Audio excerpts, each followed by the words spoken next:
It's time to get buzzed. Howard Bender, aka Roto Buzz Guy, is here to help you get through Thursday on Getting Buzzed. And now, please welcome to the virtual stage, Mr. Howard Bender. Yeah, what is going on, everybody? Welcome in. Oh, we love Howard so much. We're saying it twice. Oh, I'm listening in on another channel. That's where it is. I'm like, what's going on here? I'm hearing echoes. I'm not.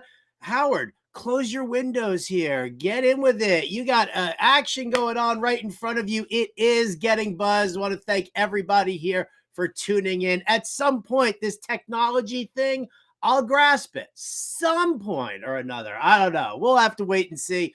But I thank you all for joining me here on this episode of Getting Buzzed. I'm super pumped about this episode. First and foremost, my special guest for today, none other than Marc Brownstein, the bassist from the Disco Biscuits.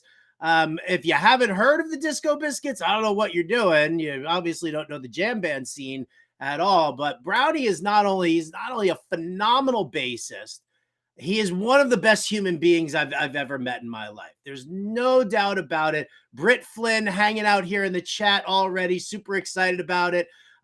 Listen, if you've ever had the opportunity, and I've seen this all on Twitter or X, whatever you want to call it now, but if you want to connect with somebody in a band, somebody who like understands how to take care of their fans, how to take care of their supporters, Marc Brownstein, aka Brownie. He is going to be, I never call him Marc Brownstein to his face. I only refer to him as Brownie. So he's going to be joining us here, fresh off of a Disco Biscuits tour. He is back at home. Oh, look at him. Look at him. He's so handsome there. Brownie is also a diehard Jets fan. So we might have a little bit of a sad sack couple of moments with each other. Maybe we just hug and cry on each other's shoulders, but nevertheless, we got lots of ground to cover with him. So a little later on here in the show, I'm going to bring in Brownie, and I got a great game planned for he and I. So again, if you've been here to Getting Buzzed, you know what that's all about. So this is going to be a ton of fun. What I want to start off the show with today is something that it's been prevalent throughout fantasy community in football. It's a hot topic in sports in general. Well, look how handsome my floating head looks on that calendar. It really, I do. I look handsome. I know I'm not even wearing my glasses anymore, but I can give you like the mom face here. Let me get my Andrew Cooper Twitch glasses here. I gotta give you the mom face like that. One of the hot topics that we've been talking about all over the place, and you've seen it all, are sports villains. Villains. Like, what is a true sports villain? You know, is it somebody who's just hated by another team because of a rivalry? Is this a player who's just hated by other players? Is it a coach? Is it an owner? Where are we at? Now, the reason that this has been so prevalent right now is none other than Arthur Smith, head coach of the Atlanta Falcons. The fantasy community is obviously up in arms about it. So much so that Jake Trowbridge of Matthew Berry's Fantasy Life posted this little ditty yesterday on X. Oh, hi. My name is Arthur, head coach of the Falcons. You might be asking yourself, how did I get this job? Well, I actually started as an offensive coordinator, but it didn't really suit me. See, I kept finding myself in coaches' meetings asking, why use our best players? So the video goes on a little longer than that, but you know what? I'll just send you over to Jake Trowbridge, his Twitter handle, or even the Matthew Berry's Fantasy Life Twitter handle. But like, and I saw that, and the nice little spoof on Heath Ledger. I know everybody loves Heath Ledger's version of the Joker. It was the be all end all for so many people. It was a great video by Jake, very entertaining, very accurate. The real question is, though, is Arthur Smith really a villain? Because I don't really stack Arthur Smith into that category. I don't lump him in with some of the big villains of all time in sports. He's a moron. He's completely misusing his players. He's gone out and they've used, big draft picks on Kyle Pitts, on Bijan Robinson, and the latest comments from Arthur Smith were, Bijan Robinson draws so much attention from the other team. That's why he's doing, once he gets inside the 10-yard line, that's why he's doing, these inside handoffs to Jonnu Smith. This is why he's got Tyler Algier on the field and Bijan Robinson sitting in motion, running a route that they're never going to throw to. So Arthur Smith is basically telling us that, according to his plan and the way he's been doing it, Bijan Robinson, the 8th pick overall in the NFL draft, is a better decoy than he is an actual player. Does that make him a villain? Does that make Arthur Smith a villain? Or does that just make him the biggest boob in the NFL? And I think that's kind of where we're at. He's not hated because he's a jerk. He's not hated because he's like, I'll use Bijan any way I want to use Bijan and you guys can all go to hell. He's just, this is him. This is what he's doing. This is where he's at. To me, villains are truly hated, whether it's, other players, whether it's an entire fan base, anything like that. That, to me, is a true villain. Arthur Smith, just a dopey idiot, an obvious Nepo baby. And I've said this before. I've said this on Sirius XM Fantasy Sports Radio, and I'll say it right here, right now. Boycott FedEx. You want to hit Arthur Smith where it hurts the most? Just be done with FedEx. Because that's where Daddy got all his money, and that's why Arthur's got his job. And we know this already. Now, there were some promising moments for Arthur Smith as an offensive coordinator, but I mean, as a coach right now, he's running this Falcons offense into the ground. Does that make him a villain, though? No, it doesn't. So do me a favor, boycott FedEx. Let's move out of that. Yeah, okay. Lex Plant says, Lex Plant some trees says a villain to fantasy. A villain to the Bijan Robinson owners, a villain to the Kyle Pitts owners. Although I'll tell you what, in the realm of fool me once, shame on you, fool me twice, shame on me. If you're still sitting there hanging on to Kyle Pitts and you're wondering, is this guy ever going to do it? Well, then you're the problem, not Arthur Smith. Because Arthur Smith has tipped his hand now for more than a full season to show you that Kyle Pitts is not the player he is, properly utilizing. I don't know, maybe because Desmond Ridder is so crappy, maybe Taylor Heineke does something a little bit more, whatever. But that's not, to me, let's look at some villains. Let's look at some true villains in sports. And I'll start with, how about this? How about Robert Irsay? Now, your guys are like, oh, Howard, Jim Irsay is the owner of the Colts. Yeah, he is. Robert Irsay, Big Daddy over here, that guy is the one who is responsible for moving the Colts out of Baltimore in the middle of the night and going to Indianapolis. That's a villain. That's hey, I just went to sleep and I woke up the next morning to find out that my football team is gone. Like, the Baltimore Colts following so rampant, like unbelievable. Go watch the movie Diner from the early 80s. Just phenomenal moment there about the Baltimore Colts and just how Charm City really did feel about that team. So Robert Irsay, for doing that, that's a villain. Art Modell, who moved the Browns out of Cleveland and over to Baltimore. Right? And then turned around and said, this city can't support an NFL team. Really? Come on. Art Modell, true villain, hated throughout the entire Ohio region. Anything even remotely near Cleveland. Ask any Cleveland Browns fan about Art Modell, and they'll tell you. They'll tell you. Now, as far as like players go, who's a villain?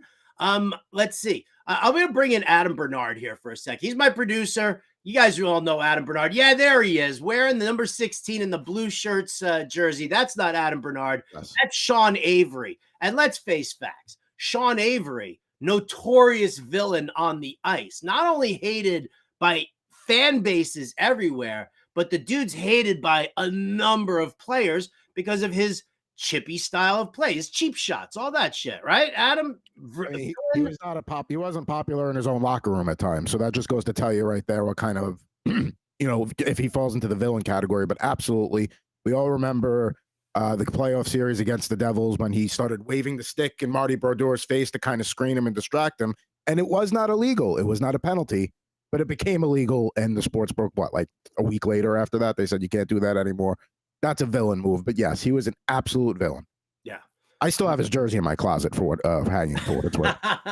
So go ahead, man. So give me a true villain. Like I've got a list here and I'll just kind of roll through them, but give me a true villain, like somebody who everybody hates him. Well, I mean, I'm not even a Knicks fan, and I said this before the show, but growing up in New York, I mean, if that Reggie Miller, Knicks back and forth with him and the choking with Spike Lee and stuff like that, I mean, it almost had the Shakespearean moments back and forth where Miller would drain the shots. I mean, not a bad dude, but absolutely a villain to Madison Square Garden in the 90s.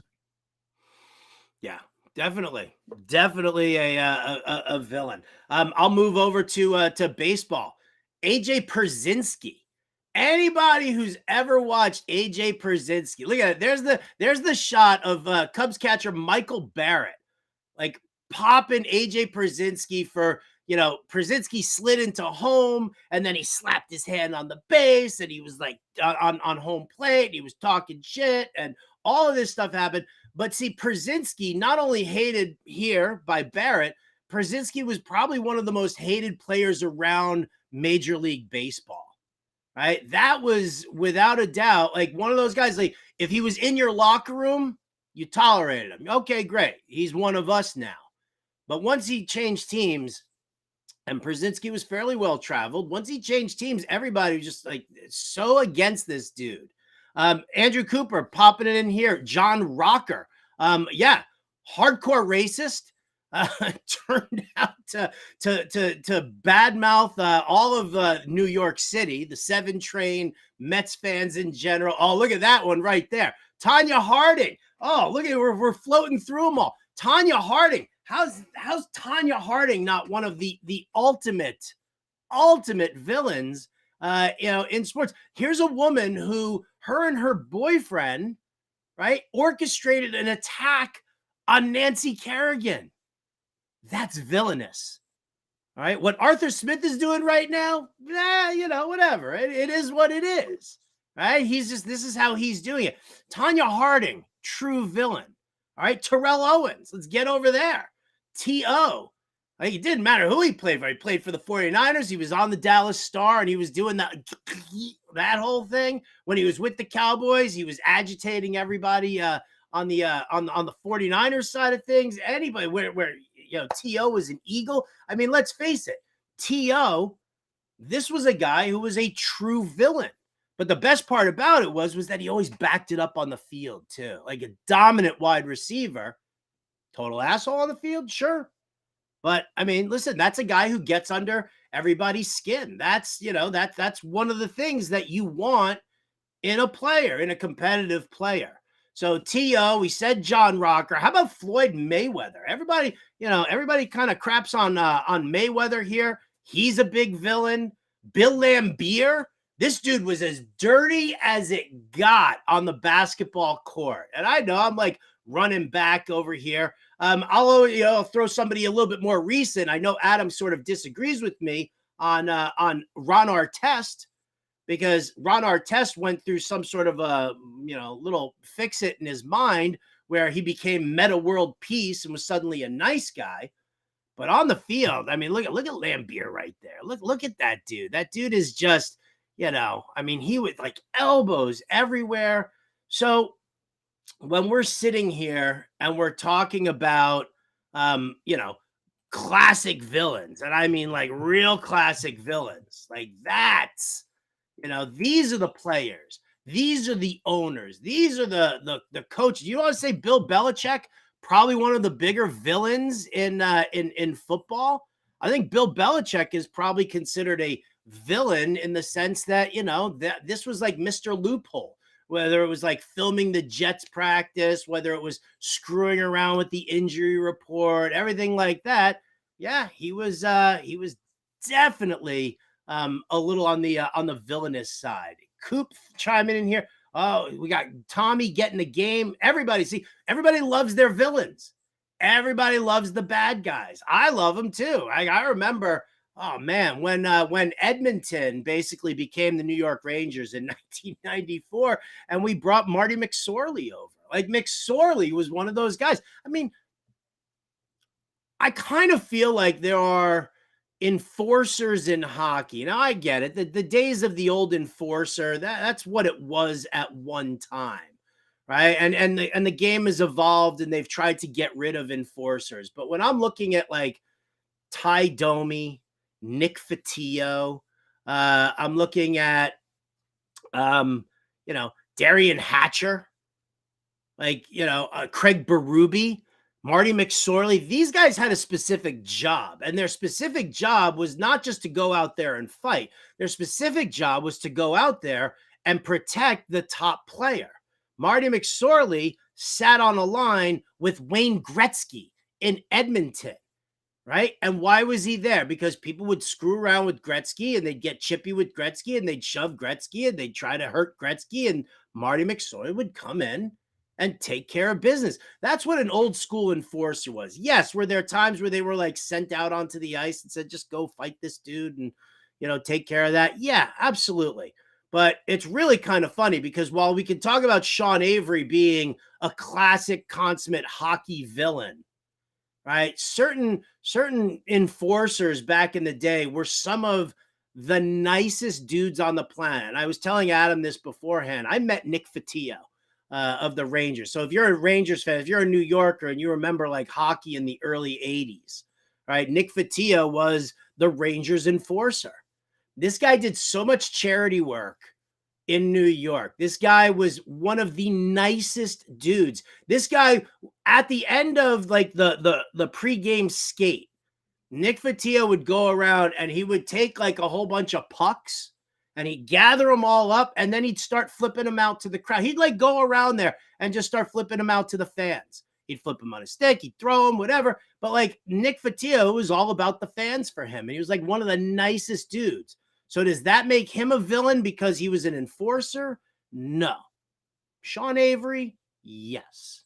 So, when we're talking here about, classic villains to the game, like that's where you really got to like kind of dig deep. Just because, you drafted Bijan Robinson in the first round of your fantasy draft. And believe me, I drafted Bijan Robinson in the first round of a ton of fantasy leagues. I have him everywhere. I really do. I also wisely handcuffed him to Tyler Algier, but that's, nonetheless. But what I'm talking about here is, when we, what I'm talking about, I'm sorry, I'm getting like messaging here as far as my guest. Is Brownie here yet? He's going to be here in a second. So yes, let's get Brownie in here 100%. He'll be joining us. But yes, let me just say this, as far as the villains go, just pick and choose your moments. Like, Arthur Smith, he's not really a villain. He's just a big dope who obviously does not know how to coach the talent that's sitting on his team right now. I will say this, for those of you in fantasy who do have Bijan Robinson, go look at Tyler Algier's game log from last season. Like, I'd say for the first 12 weeks, this guy was like 50 yards, one touchdown in like 12 weeks, 50 yards, 12 carries. That's what you were getting there. And then at the very end of the season, when it came time for the fantasy playoffs, what happened? Tyler Algier was getting like 20 carries a game. He was busting out 100-yard efforts. He was finding the end zone. Now, I'm not saying that this is what we're going to see from Bijan Robinson, but we should.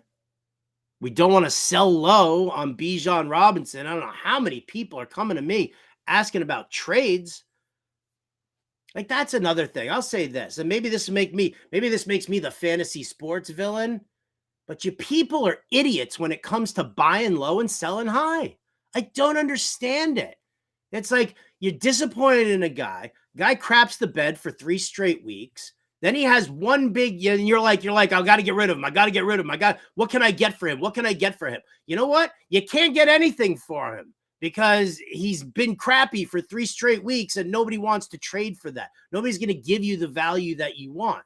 Then he has one great game, and I'm like, sell that MFer.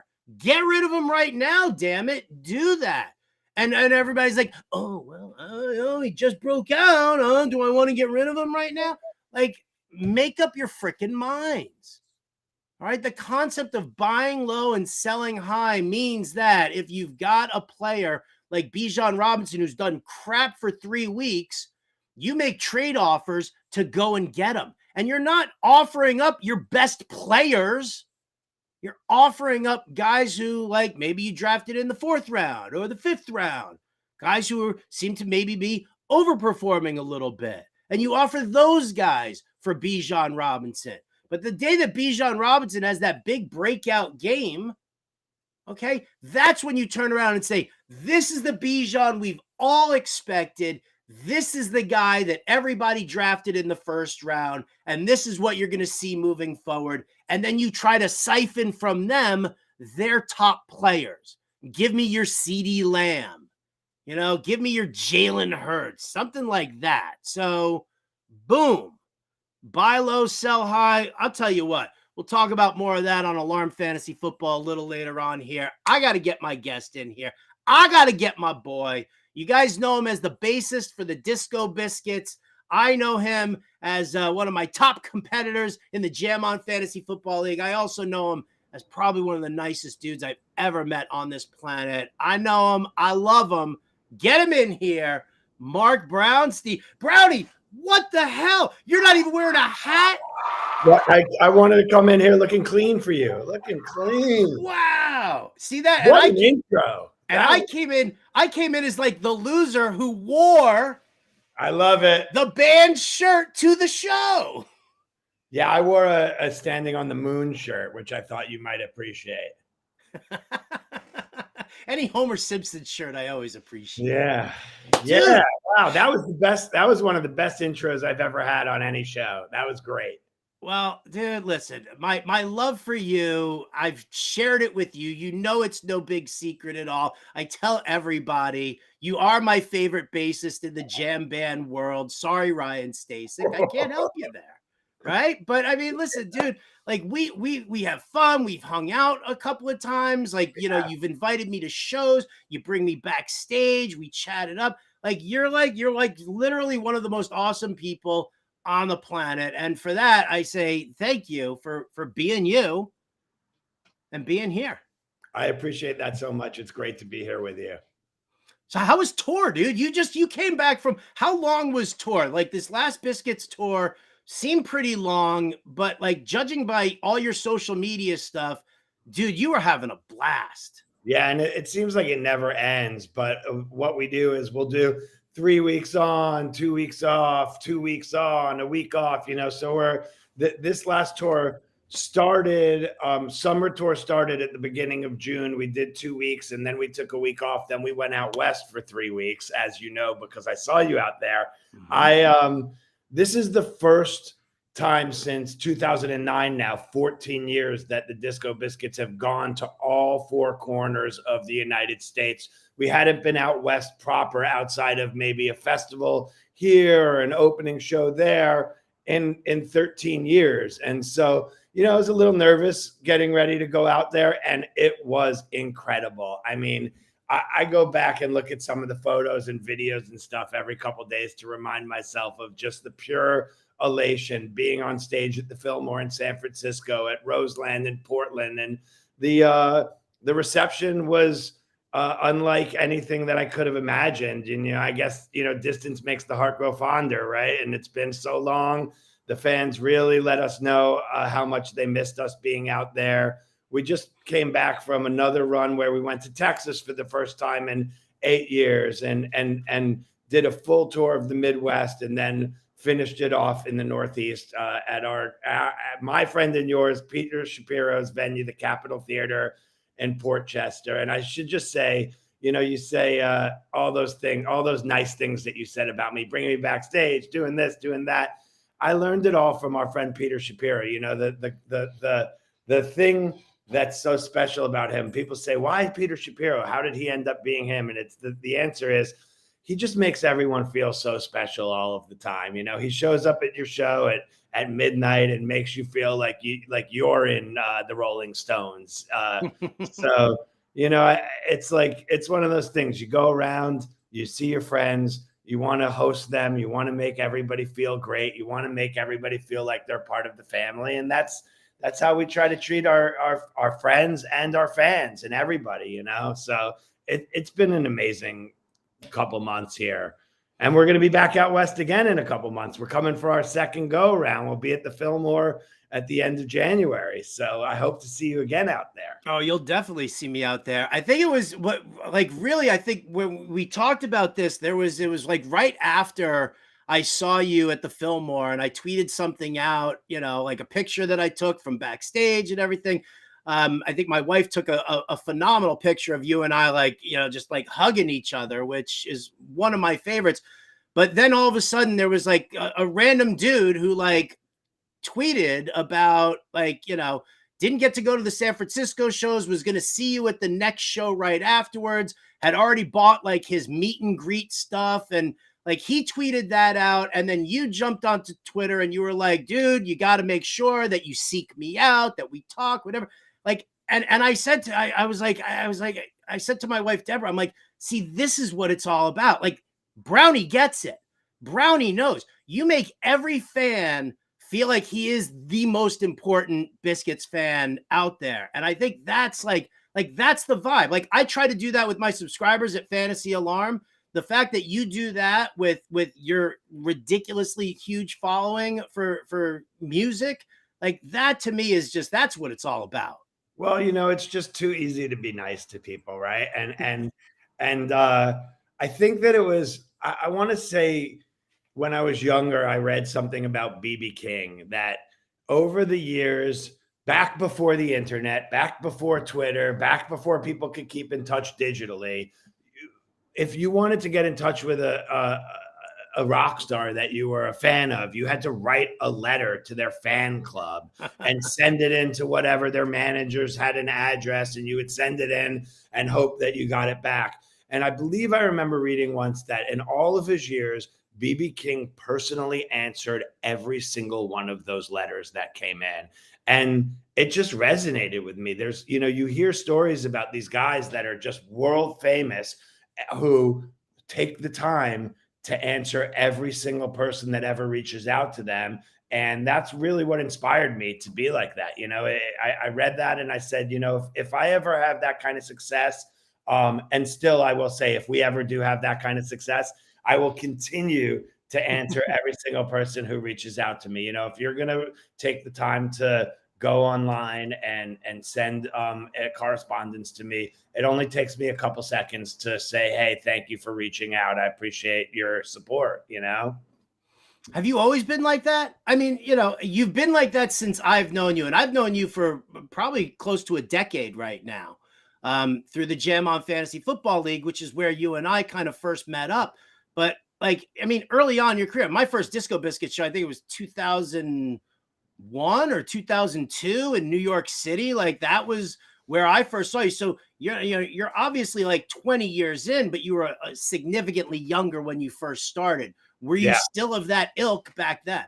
Yeah, for sure. It started out with 30 fans or 50 fans following us around the country, and we would finish the show and we would walk out onto the floor and get to meet everybody that was in the room. That was just our MO, was, if you're going to succeed, you're going to make your fans feel like family. And that's how we got a leg up early in our careers, was just bring everybody in, make everybody feel special, make everybody feel like they're a part of it. This is like we have our own kind of secret society here that, and it's the way that it still is, we, especially with the VIP stuff, people come out and they pay money to come and meet us early.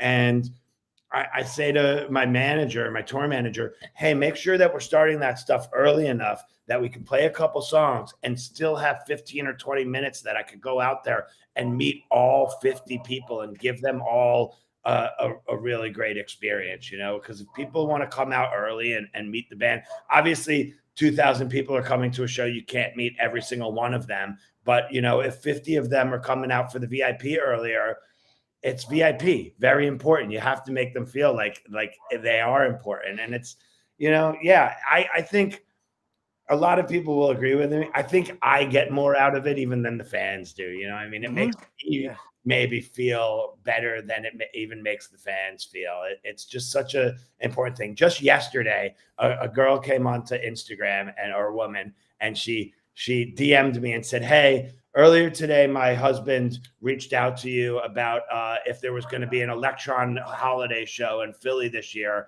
And you answered him and told him it wasn't happening. And she said, thank you so much for doing that. You made his entire day by answering him.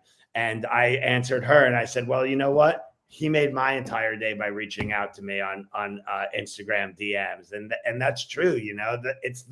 I said to her, when the day that the fans stop reaching out to me all day long, every day, is the day that I know we're done.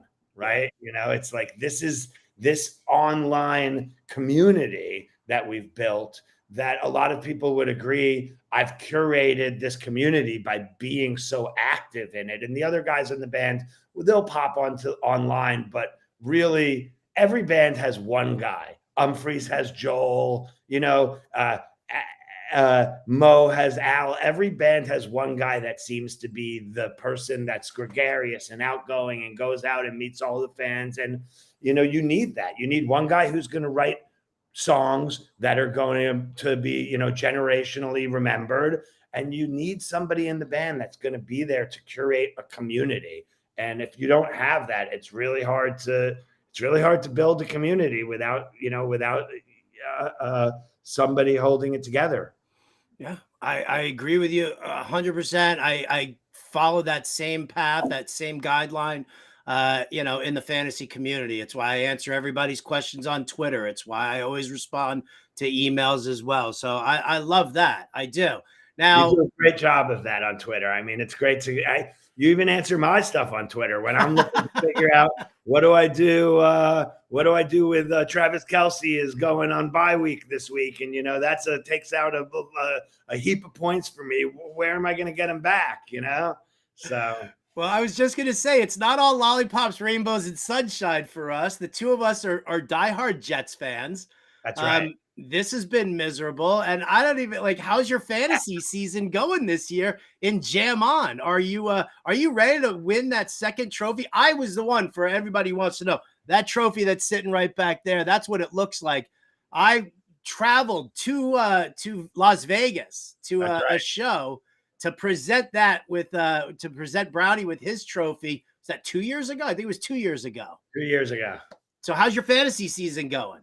Well, I'm in the Electric League, and in the Electric League, my team, Risk It for the Biscuit, is 7-2. So I'm in first place in my division, and I think first place overall in the entire league. So going pretty well again. And like Howard can tell everybody, I love the fact that we have about 6 guys in our league that are from the jam band scene, Chris Carota and Brad Sands, the lighting director of Fish, and Al from Mo, and George, the bass player of the Revivalists, and Ryan, the bass player of Humphreys McGee, Ari Fink from Jam On, from Fish Radio, and pretty consistently over the last couple of years.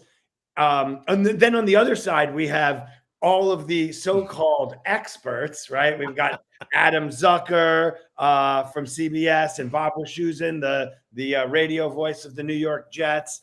Chris Weaver from NFL Films. Who else? Steve Gardner from USA Today. So we've got all of the fantasy football experts. And I'd say pretty consistently over the last 3 or 4 years, if you look at the standings, it's the Jam Band guys that have been atop the standings. Al from Al Schneer has been at the top of the league this year. Ari Fink 7-2. In my league, you've got me 7-2, Andrew Brass and John Schwartz from Jam on Sirius 6-3. You'd have to go all the way down to Howard Bender in 4th place at 5-4 before you hit one of the experts. So I always find that to be really great. You know how now I do recognize that for guys like me, this is my focus, you know, and for Howard, he probably has 15 leagues to focus on every week. So it's a little harder, but I tend to think that this is the league that Howard wants to win the most. I feel like this is the league. It's not a money league. We're not betting. It's this league is just for pride. You know, and I feel pretty proud right now at 7-2. I don't know how it's going to go because as you get into the second half of these seasons, with the buys, with the injuries, it's hard to maintain dominance, you know, going down the stretch. You really have to be on top of the waivers. You really have to be studying. You know, it's one thing to get the fantasy alarm cheat sheet at the beginning of the year and steal all of Howard's ideas for who your best draft choices are. And, you know, a lot of that comes down to where you are in the draft, right? What pick you have. This year, I think I was last in the pick or second to last. So, you know, in the snake draft, you know, you can basically get 2 first round picks that way. Whereas if you're first, your next pick is 24th, right? So I like being kind of deeper in the draft because I find I always go deeper into the playoffs when I get a 12th pick and a 13th pick or an 11th pick and a 14th pick. This year, I picked Cooper Kupp and Travis Kelce, and everyone torched me because I hadn't been paying attention to the injuries, and they were both out. Kupp for a bunch of weeks and Kelce also for a couple weeks at the top. But, you know, they're both back.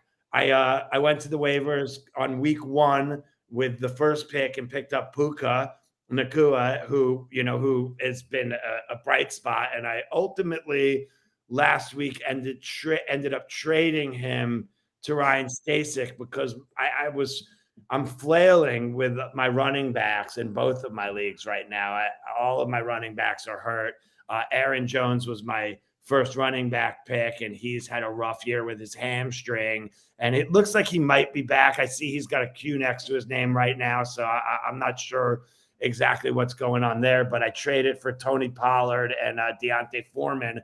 I gave up Calvin Ridley and Puka, and I think people would probably say, how can you give up Puka and Calvin Ridley for Pollard and Foreman? And the answer is, you know, I've got Mike Evans, I've got Michael Pittman, I've got Tyler Lockett. You know, I was so deep in the wide receiver side of things that I felt like I got Cooper Kupp, I had Puka, I had Calvin Ridley, I had 7 starting wide receivers going. So I figured I could give up Puka. I've been watching it kind of closely. It doesn't really seem like that trade panned out for either of us over the last couple of weeks. Pollard's been, you know, flat. Puka and Cooper Kupp have both kind of been flat the last couple of weeks. Deontay Foreman sitting on my bench. I had Zach Moss fill in and do a really great job on running back for a while. I thought maybe he was going to continue going, but then they gave Jonathan Taylor that huge contract extension, and that was when I knew we were done because you're not giving anybody that kind of a contract extension and not just putting him in the starting position. And so Moss has been kind of flat the last couple of weeks, and I've had to move stuff around. James Conner is on the injured reserve sitting on my bench, and so I don't know how the end of the season is going to go right now. I've had nothing going on at quarterback. I drafted Geno Smith. Now I've got Sam Howell in there. He's, you know, been doing fine. He's been more than serviceable, man. As long as you can understand that it's nothing but garbage time points for Sam Howell, and you can withstand the fact that he's going to suck in the first half of every game. Yeah. There's nothing wrong with that. But I'll tell you what, you know what? Offline, we'll talk Travis Kelce deal. I got some great tight ends that you'll love. I Oh, promise. I love that. I I love promise it. you. I got who did I pick up? I picked up Cade Oton right now. Yeah, And Kate Otten.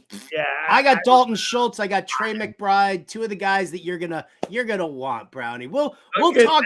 We're making deals right here. We'll negotiate a trade. I got to really kind of give it some thought here. I got to talk to my Taylor Swift consigliere and find out if it's worthwhile to trade for Travis Kelce right now. We'll have to kind of wait and see. But Brownie, I know that you're a busy guy. I know you've got someplace to be after this show. So what I like to do. What's that? You want to play the game? I do want to play the game. I just wanted to say one thing before we play the game about the Jets, which was I just love that the Jets have the most confusing lineup of all time this year. Quincy and Quentin Williams, Zach and both with you got two Wilsons, two Williams, two Carters, Brees Hall and Bryce Hall. This must be really confusing for Bob Wischusen out there with all of the players that have the same last names on the team. Four pairs of last names on that team. And the whole entire season, I'm looking at the back of these jerseys, trying to figure out who's who. And I don't envy Bob Wischusen's job out there on the radio, trying to figure out what's going on the field. Have you ever seen him fill out one of those like sheets that he does for every single game? No, I haven't, but you would figure with all of those filling outs of the sheets that he'd be better at fantasy football. Wow. Shots fired. Bob Wischusen's my favorite guy in all of football. I mean, I think I like him more than I like the Jets. You know what I mean? I've been syncing the Jets to the radio since, years ago when I lived in New York. I wouldn't even listen to the TV broadcast. I would try to sync it up perfectly to the radio broadcast just so I could take in that Wischusen voice. All right, let's play the game. All right, so here we go. So for everybody out there who doesn't know, one of the things that Brownie and I like to do when we're in Las Vegas together is we like to meet up for brunch. We love the buffet. Oh, we right? do. And we do it. Like we go, we sit down, we hit it, we talk, we eat, we go, we find more everything. So Brownie and I we're notorious for getting our money's worth at the buffet. The question is that now here 10 years down the road, multiple brunches together, how well do Brownie and I know each other and our breakfast buffet tendencies? So ladies and gentlemen, welcome to the newly fed game. All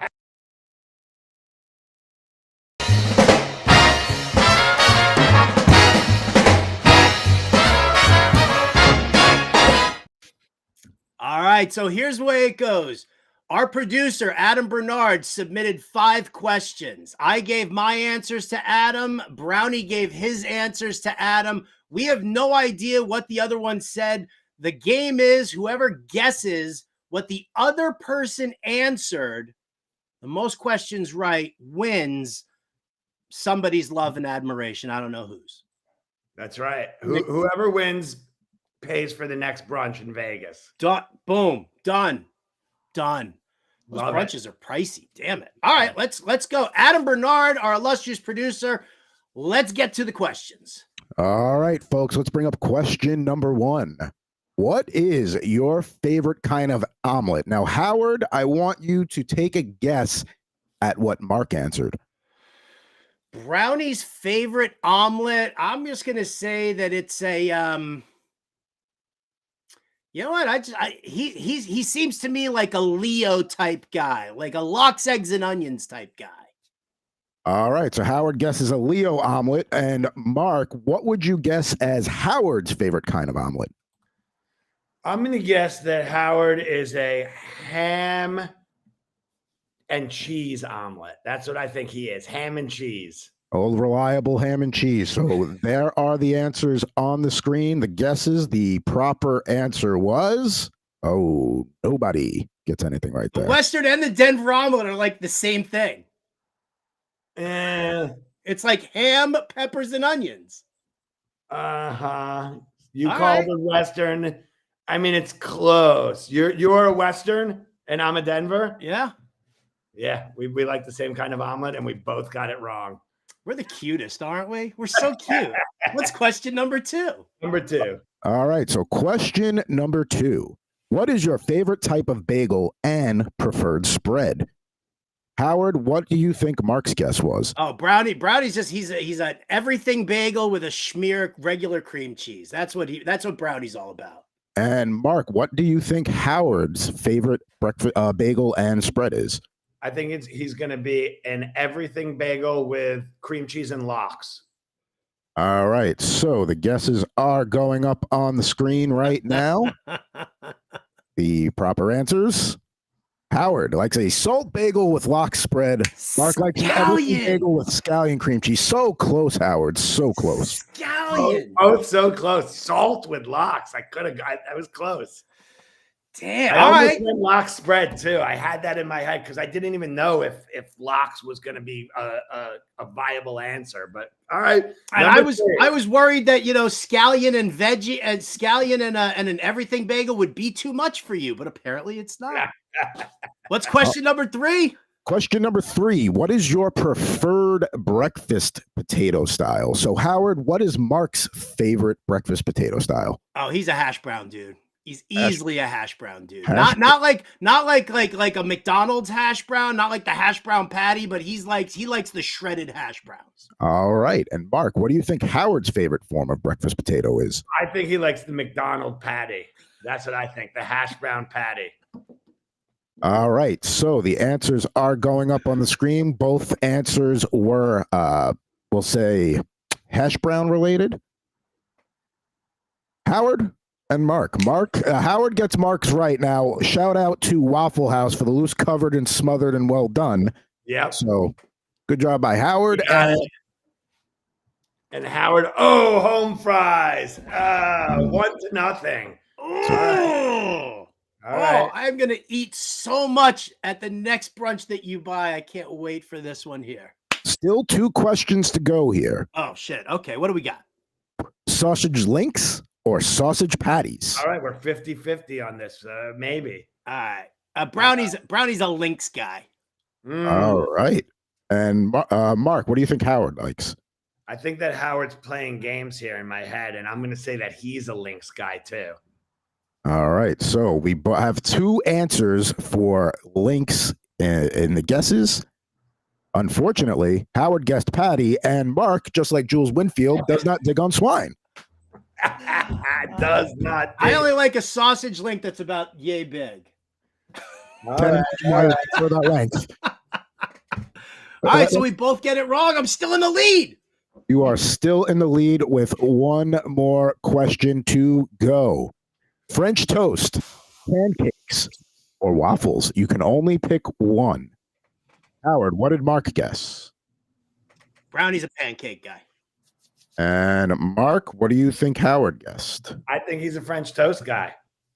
Well, when it comes to doughy breakfast meals, you guys are very, very in tune with one another because you're both right. But unfortunately for Mark, Howard is our winner today because he goes 2-1. So congratulations, Howard. Yeah, There you go, Howard. boy.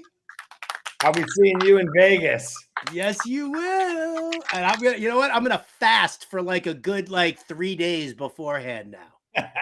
Hopefully they get the buffets back to pre-COVID style. You know what I mean? Like really bustling breakfast buffets. What? Because So that you can raid the shrimp plate again? Yeah, we went. That's exactly right. We went during COVID, and it was like a half buffet. But I'm sure it's back to normal. Well, Howard, this has been unbelievable. I love it, man. Thank you so much for being here, Brownie. I really appreciate it, man. Look forward to the next time. When is the next show for you? My next show is Miami, December 1st and 2nd at the North Beach Festival. All right. Beautiful. Ladies and gentlemen, get your asses over to Miami. Go to the North Beach Music Festival right there. Go check out Brownie and the Disco Biscuits. Brownie, thank you so much for being here, man. You're the best, man. I love you so much. Love you, Howard, and I'll see you on the ESPN app. All right, take care, guys. Later. Marc Brownstein of the Disco Biscuits. Again, one of the greatest people, one of the greatest humans of all time. So great to have him here. And now I'm getting a free brunch out of it there. Like, come on. Adam, I mean, I was right there. I mean, I knew it. I owned that contest, didn't I? I mean, once when it came down to the final question, and you got a 1 in 3 chance. Once you said pancakes, I'm like, there it is. That was the clincher right there. That was the dagger, as some play-by-play announcers would say. I'd say that I was surprised that he got me on the French toast part, but I do believe the last time he and I brunched it up, I went after a giant Monte Cristo sandwich and like probably said something to the effect of, I don't think I want to ever live in a world where the Monte Cristo sandwich is not available to me.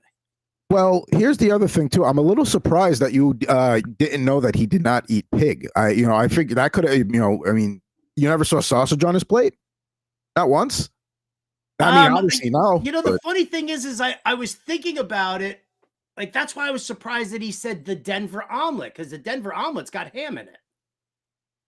I mean, I like tomatoes, mozzarella cheese, and spinach in my omelet. That's what I'm all about.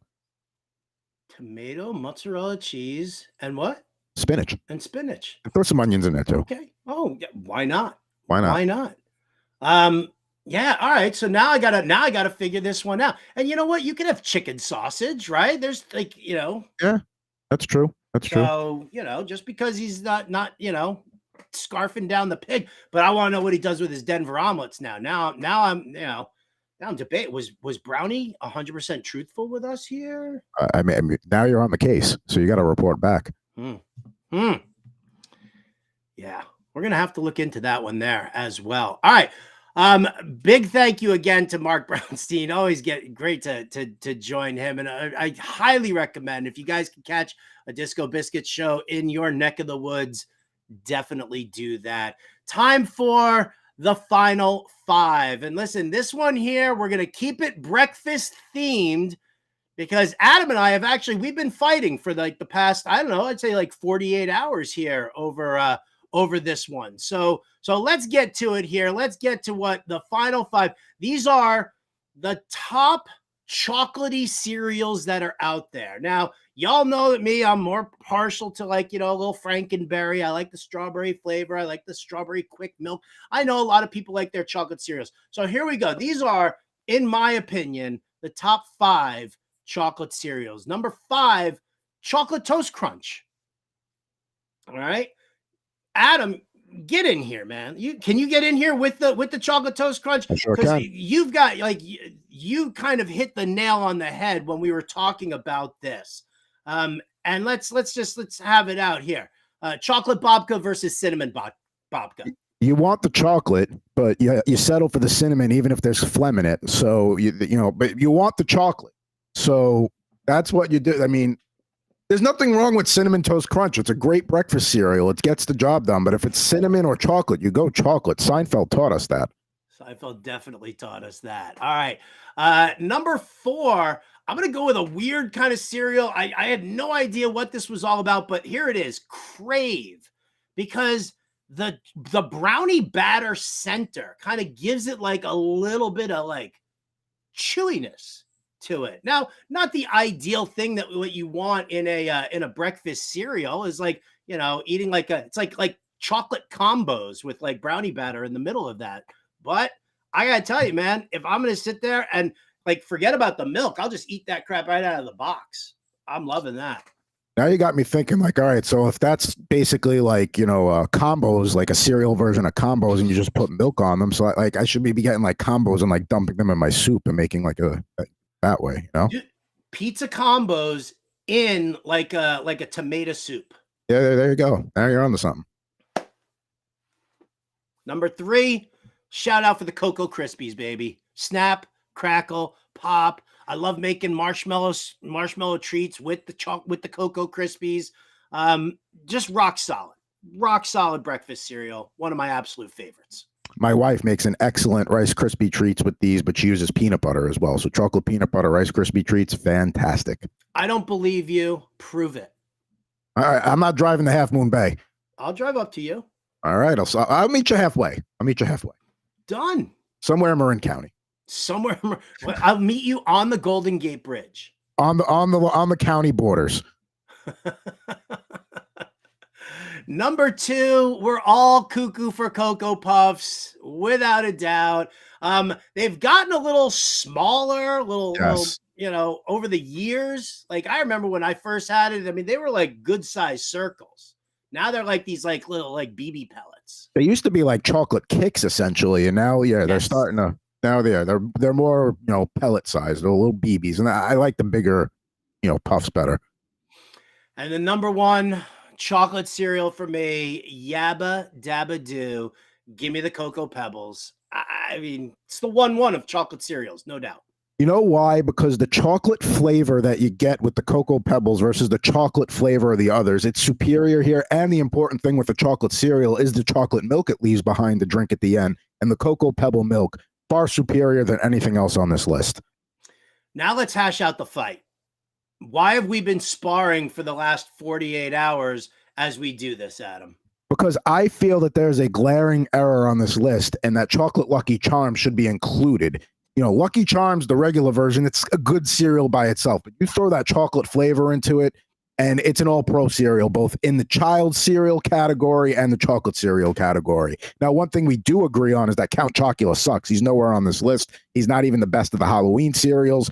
Where Count Chocula fails, Chocolate Lucky Charms picks up the baton and really just drives it into the end zone for the touchdown. Well, see, and I disagree because it's the same company, so it's the same like garbage marshmallows, chocolatey marshmallows, like weird, like it's not even like a real, like legit chocolate taste to those chocolate marshmallows or to Count Chocula as all. What separates Chocolate Lucky Charms? See, it's the same cereal.